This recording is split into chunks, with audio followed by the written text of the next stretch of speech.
Hello everyone, आप सभी का स्वागत है हमारे यूट्यूब चैनल सरस कोचिंग सेंटर में। हम लोग यहाँ पे पढ़ रहे बिहार बोर्ड वर्ग 7 अध्याय 5 प्रश्नावली 5.1। तो प्रश्नावली 5.1 में दिया है ज्यामितीय आकृतियों की समझ। तो चैप्टर शुरू करने से पहले हम लोग जो ज्यामितीय आकृति होता है थोड़ा इसको हम लोग जान लेते हैं, ताकि जब हम लोग चैप्टर बनाए तो हम लोग को कोई परेशानी ना हो। तो आइए शुरू करते हैं। सबसे पहले हम लोग इसका बेसिक देख लेंगे, उसके बाद होगा तो हम लोग यहाँ पे प्रश्नावली पे चलेंगे। सबसे पहले यहाँ पे जो है इस प्रकार का जो लाइन रहता है, जहाँ पे पॉइंट है यहाँ भी पॉइंट है, तो इसको हम लोग बोलेंगे रेखाखंड। तो रेखाखंड को हम लोग इस तरीके से दिखा सकते हैं। उसी तरह इसमें दूसरा आता है, इसको हम लोग बोलते हैं, जैसे यहाँ पे ए और यहाँ पे बी, इसको हम लोग बोलेंगे किरण। किरण को हम लोग जो है इस तरीके से दिखा सकते हैं। यानी जो है यहाँ पे तीर जो है बी के तरफ जा रहा है, तो इसलिए हम इसको बी की ओर तीर लगाएं। अगर तीर जो है ए की तरफ घुमा होता तो हम इधर ए की तरफ तीर यहाँ पे लगाते हैं। उसके बाद जो है एक आता है रेखा। तो रेखा को हम लोग इस तरीके से दिखा सकते हैं।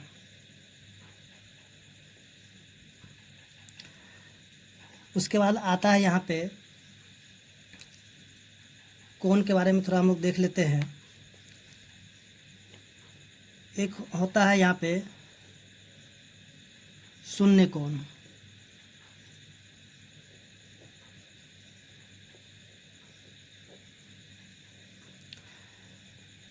यहाँ पे इस तरीके से दिया हुआ है, यहाँ पे शून्य है, जिसको हम लोग शून्य कोण बोलेंगे। उसी तरह दूसरा आता है जो शून्य से बड़ा होगा और 90 से छोटा होगा, तो इसको हम लोग बोलेंगे न्यून कोण। तो न्यून कोण जो है इस तरीके से आकृति बनाएगा। यानी कि ये जो है 0 से तो बड़ा है और 90 से छोटा है, तो इसको हम लोग बोलेंगे न्यून कोण। उसी तरीके से एक होता है 90 डिग्री का कोण, जिसको हम लोग बोलते हैं समकोण। समकोण का जो आकृति होगा इस तरीके से होगा, इसको हम लोग बोलेंगे समकोण। उसके बाद जो आएगा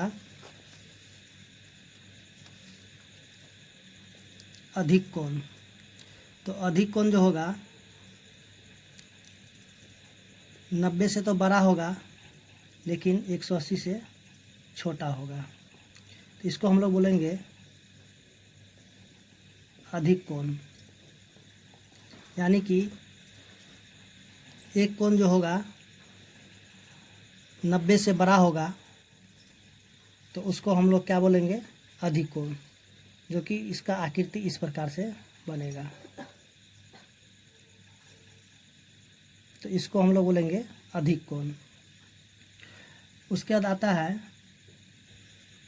ऋजु कोण, जो 180 डिग्री का होता है, इसको हम लोग बोलेंगे ऋजु कोण। यानी कि स्ट्रेट लाइन, एकदम ये सीधा होगा और यहाँ पे कोण इस प्रकार से बनाएगा, तो इसको हम लोग बोलेंगे ऋजु कोण। उसके बाद एक आता है बृहत कोण, यानी कि 180 डिग्री से बड़ा होगा और 360 डिग्री से छोटा होगा, तो इसको हम लोग बोलेंगे बृहत कोण।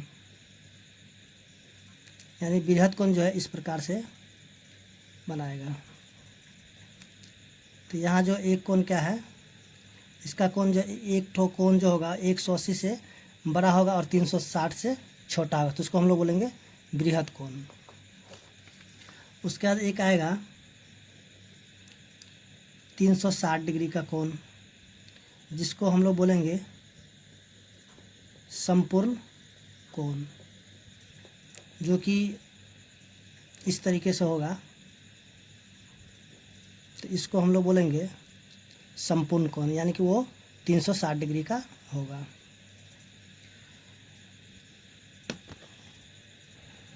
उसके बाद हम लोग यहाँ पर देखेंगे कोणों का युग्म।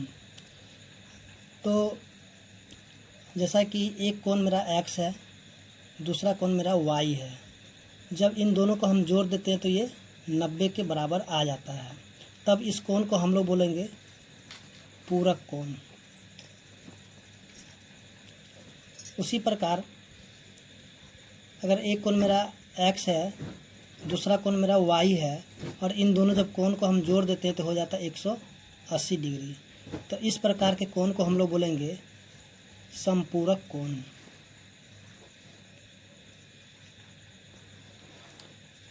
तो ये जो है यहाँ पे जितने भी कोण दिए हैं इन सबको आपको याद रखना होगा, ताकि जब हम लोग यहाँ पे एक्सरसाइज बनाए यहाँ पे 5.1 तो आपको कोई प्रॉब्लम ना हो।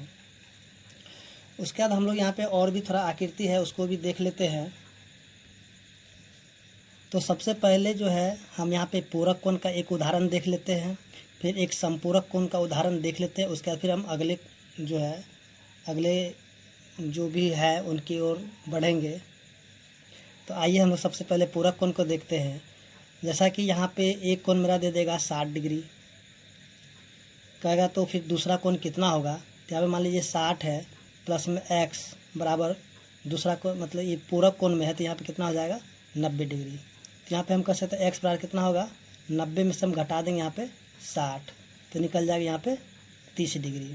तो दूसरा पूरक हम बोल सकते हैं कि 30 डिग्री है। उसी प्रकार यहाँ पे जो संपूरक का एक उदाहरण देख लेते हैं।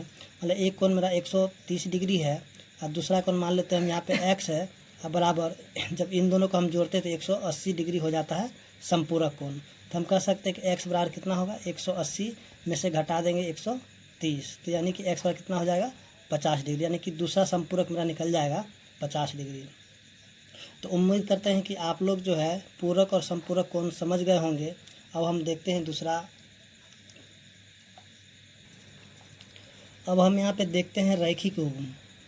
तो रैखिक युग्म से जिस तरह से यहाँ पे एक स्ट्रेट लाइन दिया हुआ है, उसके बाद जो है यहाँ पे इसके ऊपर एक लाइन दे दिया है, यानी कहने मतलब यहाँ पे एक कोण है और इधर भी एक कोण है। कहने तो यहाँ पे x है और यहाँ पे y है। तो देखेंगे एक सीधी रेखा पर जब दो कोण बनाता है तो इसको हम लोग बोलते हैं रैखिक युग्म। तो यहाँ पे हो जाएगा x प्लस में y, और हम जानते हैं कि जैसे रैखिक कोण जब बनता है तो वहाँ पे उसका जो मान हो जाता है 180 डिग्री। तो कह सकते हैं कि रैखिक युग्म का मान होगा x प्लस वाई बराबर 180 डिग्री। उसके बाद जो है यहाँ पे एक आता है रैखिक कोण।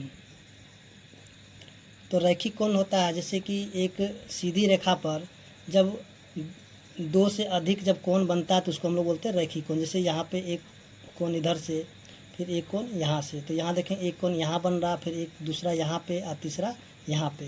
कह सकते हैं यहाँ पे x, यहाँ पे y और यहाँ पे z। तो इस प्रकार के कोण को हम लोग बोलते हैं रैखिक कोण। जैसे x प्लस में y प्लस z बराबर 180 डिग्री रहेगा।